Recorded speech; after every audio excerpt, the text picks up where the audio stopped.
Shalom Bapak Ibu Saudara sekalian. Kita berjumpa lagi dalam acara Manarema hari ini. Saya harapkan Bapak Ibu Saudara sekalian tetap mempunyai sukacita, tetap mengucap syukur, tetap dipenuhi oleh damai sejahtera daripada Tuhan. Nah, kita akan membuka Manarema hari ini dengan doa. Terima kasih Tuhan kalau kami boleh berjumpa kembali dengan acara Manarema hari ini Tuhan. Kiranya renungan firman Tuhan ini boleh menguatkan setiap jemaat yang mendengarkan Manarema hari ini. Kami percaya firman-Mu menjadi penuntun dalam kehidupan kami, sehingga kami berjalan di jalan yang benar menurut kehendak-Mu. Terpujilah nama-Mu Tuhan, di dalam nama Tuhan Yesus Kristus kami peraskan doa kami dan mengucap syukur. Haleluya. Amin. Shalom Bapak Ibu Saudara sekalian. Nah, saya ingin mengambil satu tema Manarema pada saat ini adalah bertahan dalam api penyucian Allah. Sekali lagi, tema Manarema hari ini adalah bertahan dalam api penyucian Allah. Mari kita sama-sama akan membaca di dalam kitab Nabi Yesaya pasal yang ke-33 ayat yang ke-14 sampai ayat yang ke-16. Demikian bunyi firman Tuhan. Ayat 14. Orang-orang yang berdosa terkejut di Sion. Orang-orang murtad diliputi kegentaran. Mereka berkata, siapakah di antara kita yang dapat tinggal dalam api yang menghabiskan ini? Siapakah di antara kita yang dapat tinggal di perapian yang abadi ini? 15. Orang yang hidup dalam kebenaran, yang berbicara dengan jujur, yang menolak untung hasil pemerasan, yang mengebaskan tangannya supaya jangan menerima suap, yang menutup telinganya supaya jangan mendengarkan rencana penumpahan darah, yang menutup matanya supaya jangan melihat kejahatan. Ayat 16, dialah seperti orang yang tinggi aman di tempat-tempat tinggi. Bentengnya ialah kubu di atas bukit batu, rotinya disediakan, air minumnya terjamin.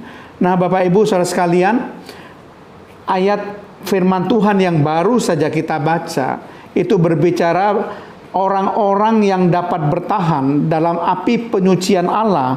Itu adalah orang-orang yang disebutkan mulai ayat yang ke-15.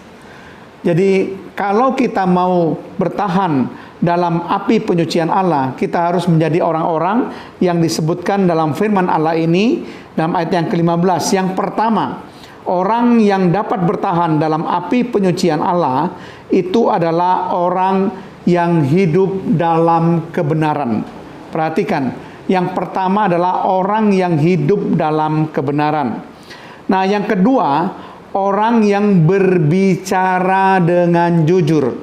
Jadi, hidupnya benar, mulutnya mengeluarkan perkataan yang jujur. Sedangkan yang ketiga, orang yang menolak untung hasil pemerasan.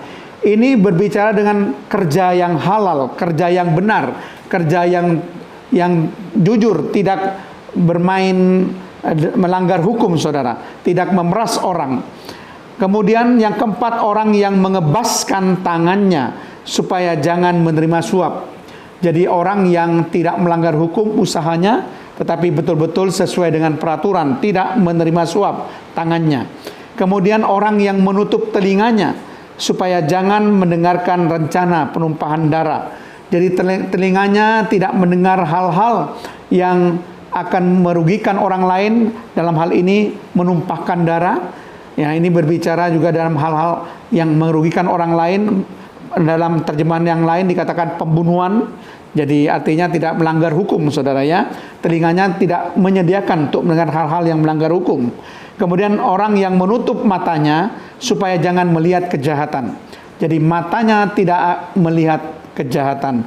Jadi kalau saudara perhatikan dan renungkan baik-baik, ini sebetulnya memberikan kepada kita supaya kita menata seluruh aspek hidup kita.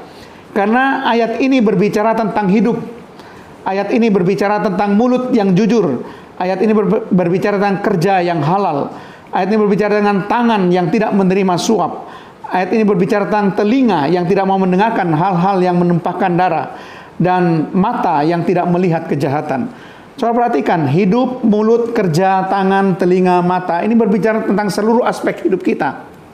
Supaya kita sungguh-sungguh bisa bertahan dalam api penyucian Allah, hidup kita ini harus benar. Tidak ada cara lain, hidup kita ini harus benar. Kebenaran itu ditentukan kalau segala perilaku kita, tindakan kita sesuai dengan firman Tuhan. Mulut kita menggunakan perkataan-perkataan yang jujur, bukan perkataan yang menipu. Jadi itu yang membuat kita bisa bertahan di dalam penyucian Allah. Dan kerja kita itu harus halal. Ya, kerja kita yang sungguh-sungguh, yang tidak melanggar peraturan.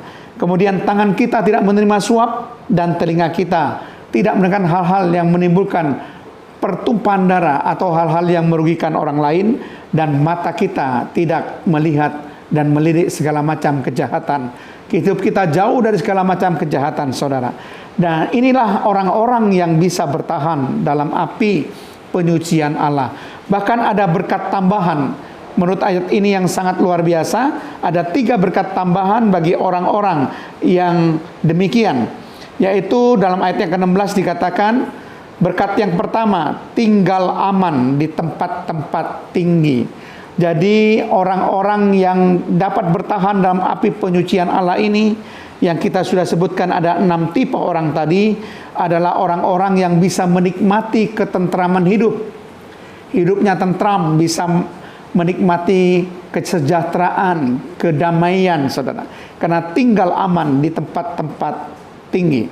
Kemudian berkat tambahan yang kedua bagi orang-orang ini adalah bentengnya ialah kubu di atas bukit batu. Jadi orang ini juga mendapat perlindungan secara total daripada Allah. Hidupnya dilindungi oleh Allah. Allah memberikan perlindungan secara sempurna bagi orang-orang demikian.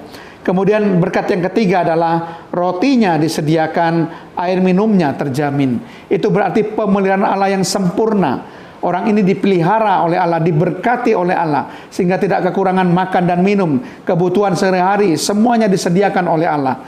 Jadi Bapak Ibu Saudara sekalian, marilah kita menjadi orang-orang yang bisa bertahan dalam api penyucian Allah. Orang-orang yang hidup dalam kebenaran, orang-orang yang berbicara dengan jujur, orang-orang yang menolak untung hasil pemerasan, orang-orang yang mengebaskan tangannya supaya jangan menerima suap, orang-orang yang menutup telinganya supaya jangan mendengarkan rencana penumpahan darah, dan orang yang menutup matanya supaya jangan melihat kejahatan. Amin. Saya percaya kita semuanya akan menjadi orang-orang yang seperti ini, sehingga hidup Bapak Ibu Saudara sekalian diberkati oleh Tuhan. Mari kita tutup dengan doa.